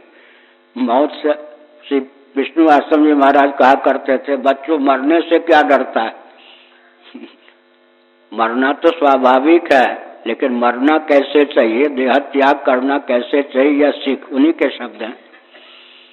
तो जो सत्य में अभिनिवेश पूर्वक मृत्यु के समय जो जो प्रक्रिया चरितार्थ होती है, उसके साथ रहस्य का बोध प्रवाहित कर देता है, तो सत्य में अभिनिवेश पूर्वक जो मरता है, देहत्याग करता है, वो सदा के लिए सत्स्वरूप होकर ही शेष रहता है।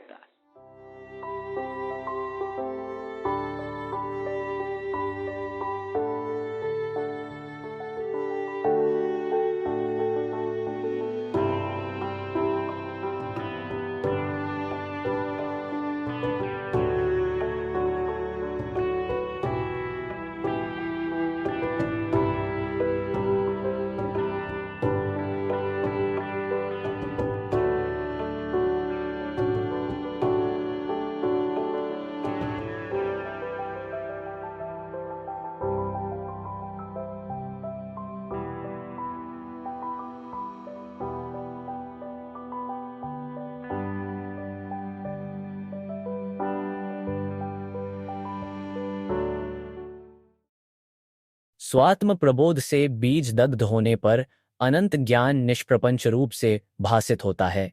जैसे अदृश्य भी राहु चंद्रबिंब पर उपरक्त होकर दृश्य होता है, जैसे जल में चंद्रादि का प्रतिबिंब लक्षित होता है, वैसे ही शुद्ध बुद्धि पर ही निर्विकल्प बोध लक्षित होता है।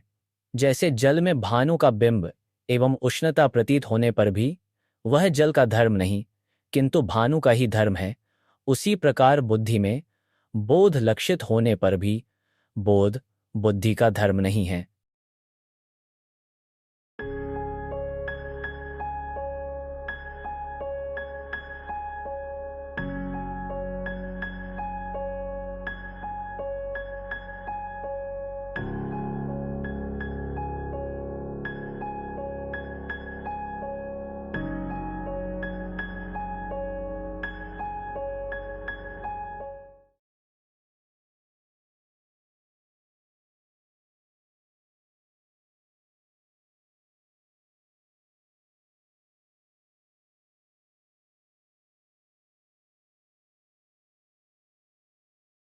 जैसे जल का शैत्य एवं अप्रकाश धर्म निश्चित है, वैसे ही बुद्धि का भी जड़त्व धर्म निश्चित है। अतः जैसे जल में प्रतीत होते हुए भी उष्णता और प्रकाश भानु का ही धर्म है, वैसे ही बुद्धि में स्फुरण या बोध प्रतीत होने पर भी आत्मा का ही स्वरूप है। चक्षु के द्वारा रूपाकार वृत्ति का अभासन करता हुआ साक्षी अलुप्त दृक् रहता है, वही दृष्टि का दृष्टा, श्रुति का श्रोता है। केवल मानसी वृत्ति का भासन करता हुआ वही मति का मनता कहा जाता है।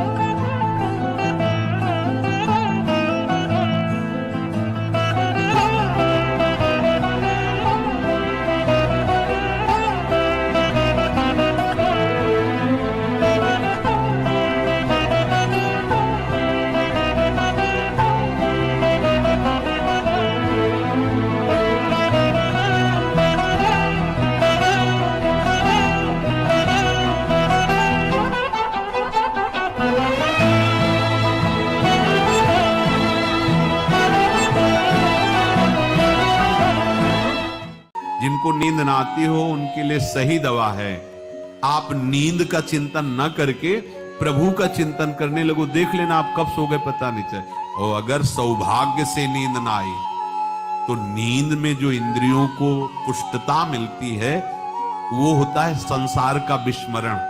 नींद में खास बात क्या होती है कि संसार का चिंतन छूट जाता है, फिर वो मस्त हो जाता है। उसमें जो ऊर्जा शक्ति जागृत होती, संसार के चिंतन से ऊर्जा शक्ति नष्ट होती। तो 4 घंटे 5 घंटे संसार के चिंतन से रहित पड़ा रहा सुषुप्ति में, तो उसे ऊर्जा शक्ति फिर आ गई। और अगर 4-5 घंटे आप प्रभु के चिंतन में रहे तो संसार का चिंतन छूटा, आनंद सिंधु का चिंतन हुआ। तो ये नहीं होगा कि आज रात्रि सोया नहीं तो बहुत टेंशन है, परेशानी, ऐसा नहीं होगा। भीष्म जी आज्ञा करते हैं रात्रौ च कृष्णम। ये बहुत सावधानी की बात, प्रायः इस सावधानी में नहीं रहा जाता। बचपन से सदगुरुदेव भगवान ने यही शिक्षा दी थी, गुरु कृपा से ऐसे उपदेश मिले थे। सोते समय कोई वार्ता नहीं, कोई अन्य चिंतन नहीं, चुपचाप अपने मन को हटाकर केवल इष्टमय करो। कब नींद आ जाती है इसकी चिंता मत करो, इष्टाकार वृत्ति करके ही सोना चाहिए। तो आगे जो लिखा है पुनरुत्थिताय, जब उठो तब वैसी वृत्ति, तो कुछ दिन बाद स्वाभाविक हो जाएगी, स्वाभाविक हो। अपने तो इतना तक देखा है कि जैसे आधा पद में होश रहा और निद्रा आ गई, तो जब चेतना आई तो उसी पंक्ति से जहां से होश गायब हुआ था उसी पंक्ति से जागरण प्रारंभ हुआ। रात्रौ च कृष्णम पुनरुत्थिताय, ये नियम लीजिए। सोते समय आप बिल्कुल मृत्यु दशा की स्थिति लाइए, जैसे मरने वाला नहीं होता, सब जगह से मन हटाकर। तो एक बार महाराज श्री विशेष रूप से अस्वस्थ हो गए। 5 दिन तक लगातार उनकी बाह्य चेतना शून्य सी रही, फिर भी वे अचेता अवस्था में भगवान नाम एवं रामचरितमानस की चौपाइयों का उच्चारण करते रहे। केदार घाट स्थित आवास में उनकी आयुर्वेदिक चिकित्सा चलने लगी। 6ठे दिन हठात उनकी चेतना लौट आई। एकाएक स्वतः सर्वप्रथम उन्होंने यही कहा कि मेरी पूजा लगाओ। उनकी वाणी सुनकर सेवकों को आश्चर्य हुआ। 5 दिनों की अचेता अवस्था के बाद अचानक वे बोल उठे, मेरी पूजा लगाओ। यह आश्चर्य था। सेवकों ने कहा, महाराज आपके भगवान तो पूजा के निमित्त नीचे मंदिर में विराज रहे हैं। यह सुनकर उन्हें भी आश्चर्य हुआ और उन्होंने पूछा कि ऐसा क्यों। तब उन्हें उनकी अचेता अवस्था की सब बातें बताई गई। तब उन्हें अपनी अस्वस्थता का आभास हुआ। उसी समय तत्काल उन्होंने भगवान को अपने पास मंगाया तथा अपने सानिध्य में ही किसी अन्य ब्राह्मण द्वारा पूजन संपन्न कराया। इस प्रकार वे अपनी चेतना अवस्था में अपने भगवत विग्रह को स्वयं से दूर नहीं रख सकते थे।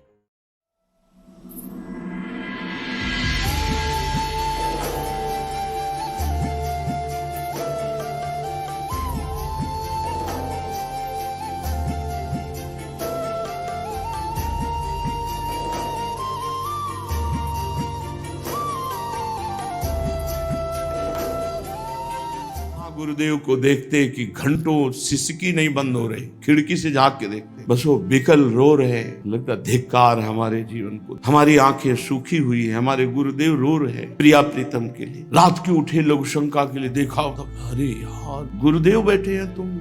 महापुरुषों का संग महापुरुष बना देता है, महापुरुषों का संग हृदय में वो आग पैदा करता है जिससे भजन की भूख बढ़ती है। गुरुदेव कभी 2 बजे के पहले नहीं सोए। ये हम जब दिनचर्या में सेवा में वहां कुटिया में रहे, 3, 4, 5 बजे सो दिनचर्या ऐसी, बस 2-3 घंटे यही विश्राम ने, पूरी रात शांत। जब उनको देखो भजन करते तब हृदय जलता है, अरे धिक्कार तुम्हारा जीवन, देखो ये भजन। हम ऐसे फिर जाको फिर भजन में बैठो, फिर भजन में बैठ, पूरा जीवन भजन में महापुरुषों के संग से होता है। ये 2-4 माला घुमाने से त्रिभुवन विजेता माया पर विजय नहीं प्राप्त की जा सकती। एक भी क्षण भजन से विलग्न हो। साधक बिना निद्रा में बड़ी आनंद से जीते हैं, लेकिन एक दिन शायद 2 घंटा निद्रा कम होने से गृहस्थ लोग पागल हो जाएगा, निद्रा का गोली खाएगा, हाय हाय हाय हाय। हाँ, ये साधक 2-4 दिन निद्रा नहीं। हमारे गुरुदेव कभी निद्रित नहीं होते थे, कभी ना दिन में ना रात को कभी निद्रित होने हमने देखा नहीं। हमने बहुत कोशिश किया, चेष्टा की है। गुरु जी के पास हम सोते थे, जंगल में, गिरिराज तराटी में, उनके पास ही सोते थे। कोई नहीं था, घनघोर जंगल, सोते हैं। उस समय ठाकुर जी की कृपा से हमारी निद्रा भी कम थी। फिर गुरु जी को सेवा में पंखा करना, गर्मी है ना, थोड़ा सा झटका लग गया तो लग गया, ऐसे ही। तो हमने बहुत कोशिश की है गुरु जी को, जी गुरु जी सोते हैं, कब सोते हैं? तो गुरु जी सोए हैं, बहुत धीरे से गुरु जी से हम आवाज किए, बाबा, तुरंत आवाज। हम और तो सोए नहीं, बहुत जागे हैं, ऐसा कभी देखे नहीं। सोने का ये एक लक्षण क्या है, लंबा सार बहता है, तब समझ में आता है कि सो रहे हैं। और जो जागे हैं उसका श्वास ऐसे चलेगा ही नहीं। हाँ, तो गुरु जी को हमने कभी कैसे जीते थे, आश्चर्य की बात है। हम लोग रात को तो कभी कभी गुरु जी सोने नहीं देते थे, लेकिन दिन में भजन का भजन होना संभव नहीं है। माला लेके बैठे हैं, बस झटका के ऊपर झटका, माला कहाँ रह गया।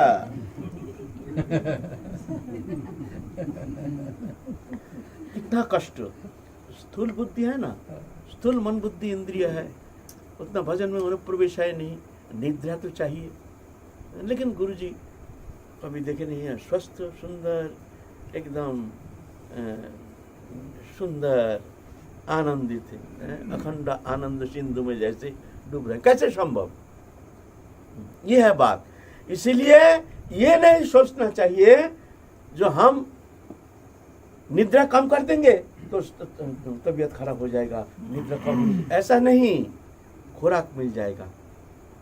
इसीलिए साधक के लिए निद्रा कम होने से कोई नुकसान नहीं होता है। हमारे जितना पूर्वज है, हमारे जो आचार्य हैं, सभी लोग ऐसे ही इस तरह से निद्रा के ऊपर विजय प्राप्त करके, भजन करके हम लोग उनके लिए पथ निर्देश करके गए हैं। तुम इस मार्ग अवलंबन करके तुम आगे बढ़ने के लिए प्रयत्न करो।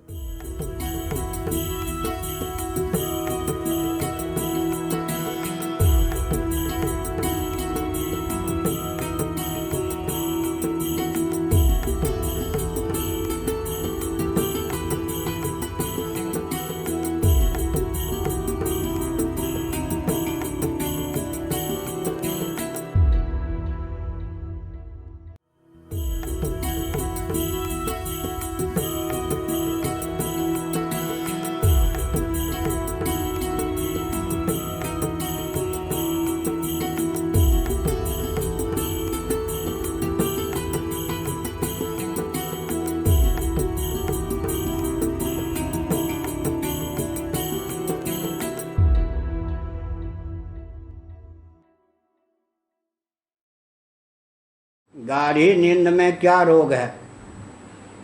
गाढ़ी नींद भी चिर या स्थिर प्रेमास्पद नहीं है। गाढ़ी नींद भी सदा बनी रहे, इस प्रकार की भावना हमारे हृदय में नहीं है।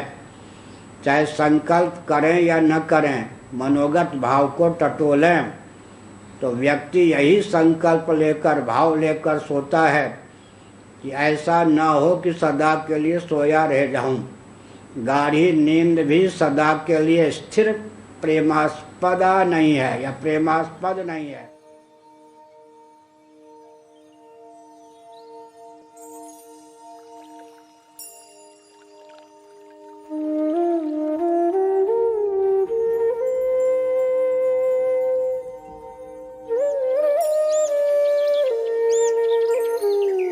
तो सोने के पहले चाहे लेट के सही शिव शिव शिव शिव। भागवत में लिखा है कि विद्या चाहे तो शिव की आराधना करे, और जगने के बाद नींद जब टूट जाए तो नारायण 15-15 मिनट सोते समय शिव, जगने के बाद नारायण। इसका जप कीजिए, मेधा बहुत बुलंद हो जाएगी।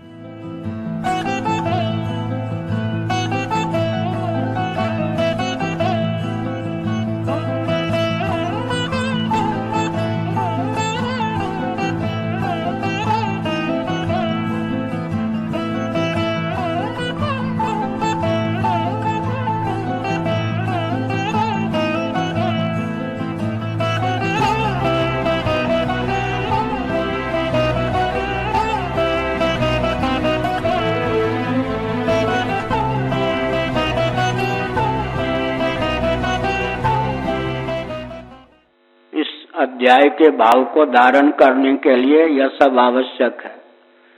विचित्र बात क्या है,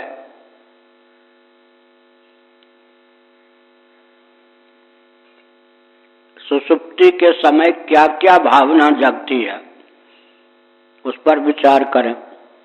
5 दिन में ही बहुत ऊंची मनस्थिति हो जाएगी। 5-7 दिन में ही, उदाहरण के लिए, यह जो स्थूल शरीर है, इसको भुलाकर सोने की भावना जगती है या नहीं? जिसका कालक्रम से वियोग हो और जिसका वियोग सुहाता या भाता हो, वह अनात्मा है। एक नियम है, स्थूल शरीर का कालक्रम से वियोग जब होगा उसी का नाम मृत्यु है। लेकिन प्रतिदिन इसके वियोग की भावना जगती है या नहीं? इसका वियोग होगा। वियोग 2 प्रकार का है, स्वरूपतः वियोग और अभानात्मक वियोग। स्थूल शरीर के अभानात्मक वियोग की भावना प्रतिदिन जगती है, और स्थूल शरीर को भुलाए बिना गाढ़ी नींद प्राप्त नहीं हो सकती। अतः यह अनात्मा है। अन्नमय कोश का अनात्मा तो हो गया खेल कूद में। अब लीजिए, कर्मेंद्रियां भी फुदकती रहें, कर्म से उपरत ना हो, तो भी सुसुप्ति नहीं होगी। तो अपने व्यापारों के सहित कर्मेंद्रियों से भी हम पिंड छोड़ाना चाहते हैं। उनका अभानात्मक वियोग हमको अभीष्ट है। कर्मेंद्रियां भी सो जाएं, ऐसी भावना है। अतः कर्मेंद्रियां भी आत्मा नहीं हो सकती। अयोग के गर्भ से जो संयोग टपकता है, वियोग रूप गर्त में जाकर समा जाता है, और जिसके वियोग की भावना का उदय होता है, उसका अनात्मत्व सुनिश्चित है। अब ज्ञानेंद्रियां भी अगर फुदकती रहें, कर्मेंद्रियों के द्वारा कर्म और ज्ञानेंद्रियों के द्वारा भोग की प्राप्ति होती है, ज्ञानेंद्रियां भी फुदकती रहें तो सुसुप्ति की सिद्धि नहीं होगी। उसका भी अभानात्मक वियोग हमको रुचता है, भाता है, सुसुप्ति में हो भी जाता है। अब ले लें मन बुद्धि चित्त अहंकार, अगर अपने अपने कार्य को न छोड़ें तो भी सुसुप्ति सुलभ नहीं। तो इसका मतलब मनोमय कोश, विज्ञानमय कोश भी आत्मा नहीं है। इनके अभानात्मक वियोग की भावना प्रतिदिन प्राप्त होती है। अब ले लीजिए, कहाँ पहुंच गए प्राण। प्राण तो बहुत प्यारा है, लेकिन प्राण स्पंदन का भान ही बना रहे तो विक्षेप होगा। इसलिए प्राण स्पंदन का भान भी न रहे, माने प्राण का भी वियोग। कौन सा वियोग? आभानात्मक भी हो, हमको रुचिकर है। सब कुछ आनंद के लिए है लेकिन वो आनंद, विषयजन्य आनंद के 3 भेद हैं, प्रिय, मोद और प्रमोद। पिछले सत्र में इसकी व्याख्या यहाँ की गई। अभीष्ट वस्तु या व्यक्ति के मिलने की आशा से जो आनंद का उद्रेक होता है, या अभीष्ट वस्तु के दर्शन से या अभीष्ट व्यक्ति के दर्शन से जो आनंद का, उल्लास का उद्रेक होता है, उसका नाम प्रिय है। अभीष्ट वस्तु के सेवन से जो आनंद का उद्रेक होता है, वो प्रिय की अपेक्षा उत्कृष्ट आनंद मोद है। अभीष्ट विषय का यथेच्छ परिरंभन, आस्वादन से जो आनंद बाह्याभ्यंतर उमड़ता घुमड़ता है, उसका नाम प्रमोद है। प्रिय, मोद और प्रमोद जिनको सुलभ है, कोई वेदना या ताप नहीं है। पंचदशीकार विद्यारण स्वामी पर हम लोग लट्टू हैं, उन्होंने प्रश्न उठाया, आनंद चाहिए ना, आनंद में प्रीति आनंद के लिए होती है, किसी अन्य के लिए नहीं। और आत्मा में प्रीति आत्मा के लिए होती है, किसी अन्य के लिए नहीं। तो हमारे पूज्य गुरुदेव ने कहा कि दोनों का लक्षण एक है, लेकिन कौन सा आनंद आत्मा है, यह विवेक की बात। अगर प्रिय, मोद और प्रमोद ही आत्मा हो, तो फिर जिसको प्रिय के स्थान पर प्रिय, मोद के स्थान पर मोद और प्रमोद के स्थान पर प्रमोद सुलभ है, वह इनको भुलाकर गाढ़ी नींद क्यों चाहे, और इनको न भुलावे तो पागल हुए बिना न रहे। पंचदशीकार ने कहा, वेदना ताप से ही पिंड नहीं छुड़ाना चाहते, आनंद से भी पिंड छुड़ाना चाहते। बहुत ऊंची बात। आखिर क्यों? उसमें युक्ति दी उन्होंने। जहां विषय जन्य आनंद होता है, वहां त्रिपुटी होती है। भोक्ता, भोग और भोग्य, इसके देखने या छूने से आनंद मिल रहा है, कल्पना कीजिए। तो क्या हुआ? इसका नाम, माला का नाम भोग्य हो गया, मेरा नाम भोक्ता हो गया, आनंदानुभूति का नाम भोग हो गया। जहां विषय जन्य आनंद होता है, वहां त्रिपुटी होती है। जहां त्रिपुटी होती है, वहां द्वैत होता है। द्वैत माने 2 या 2 से अधिक। अजहल लक्षण, 2 मिनट 2 शब्द, यहाँ पर कौन सी लक्षण है? अजहल लक्षण, 2 का त्याग किए बिना अतिरिक्त का ग्रहण। इसी प्रकार द्वैत का अर्थ यह नहीं है कि द्वैत कह देने पर त्रैत नहीं सिद्ध हो गया। द्वैत अजहल लक्षणा से 2 और उससे अधिक का नाम द्वैत हो गया। केवल 2 ही नहीं, 2 तो है ही, अतिरिक्त का नाम भी द्वैत। तो जहां त्रिपुटी है वहां द्वैत है, और जहां द्वैत है वहां श्रम है। कम्युनिज्म यहीं आकर घुटना टेक देता है। जहां द्वैत है वहां श्रम है, और जहां श्रम है वहां खालिश प्योर निरतिशय आनंद नहीं है। सपने हूं नहीं सुख द्वैत दर्शन, बात कोटि को कहे, तुलसीदास जी ने विनय पत्रिका में लिखा। इसलिए सुषुप्ति की आवश्यकता है। प्रिय, मोद, प्रमोद को भी भुलाकर सुषुप्ति होती है। इसका मतलब आनंदमय कोश भी अगर, फलात्मक आनंदमय कोश भी अगर आत्मा हो, तो उसको भुलाकर सोने की भावना क्यों? कहाँ पहुंच गए? क्षरात अतीतो हम, अक्षरादपि चोत्तम। आगे जीवन में, वो तो समष्टि की बात है ना। क्षर, अक्षर और पुरुषोत्तम हमारे जीवन में, स्थूल सूक्ष्म शरीर क्षर। इस श्लोक के भाव को जब जीवन में डालेंगे, व्यष्टि में डालेंगे, तो ही अर्थ होगा ना। अक्षरादपि चोत्तम, सुसुप्ति में हम अक्षर हो जाते हैं, अव्यक्त भावापन्न हो जाते हैं, कार्योपाधि से ऊपर उठ जाते हैं, तो अक्षर हो गए। लेकिन वहां पर क्या कमी है? बड़ी विचित्र बात।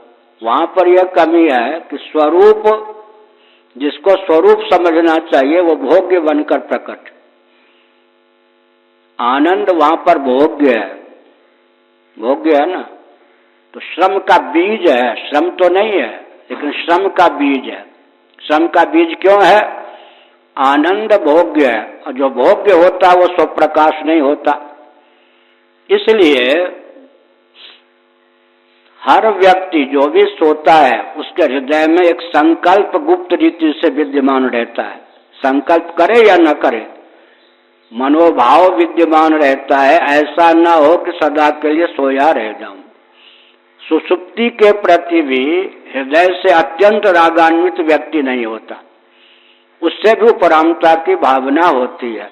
इसका मतलब स्थिर और चिर पर प्रेमास्पद सुषुप्ति भी नहीं है। सौसुप्त आनंद भी व्यक्ति का स्थिर और चिर पर प्रेमास्पद नहीं हो सकता, क्योंकि वहां भी भोग्य तो है ही। इसलिए जब तक वह आनंद स्वप्रकाश न हो जाए, अब बड़ी विचित्र बात, स्वप्रकाश हो जाएगा तो भोग्य नहीं होगा, और भोग्य होगा तो परम प्रेमास्पद नहीं होगा। अगर कोई भोग्य हो गया, जो भी सक चंदन वनिता दी, तो समझ लीजिए कि परम प्रेमास्पद नहीं है। स्वप्रकाश हो गया तो भोग्य नहीं हो सकता। इसलिए अंत में जिनके जीवन में इतना धैर्य है कि सुख स्वरूप होकर हमें शेष रहना है, न कि सुख का भोक्ता होकर, वो पुरुषोत्तम तत्व का अवगाहन कर सकते हैं, अनुशीलन कर सकते हैं।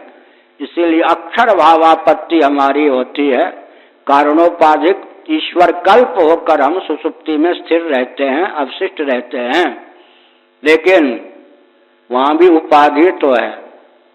इसलिए जब तक उपाधि है तब तक निरतिशय निर्विशेषता नहीं है, और जब तक हम स्वयं को निरतिशय निर्विशेष नहीं समझेंगे तब तक फिर क्या होगा, भय का बीज, द्वैत का बीज विद्यमान ही रहेगा।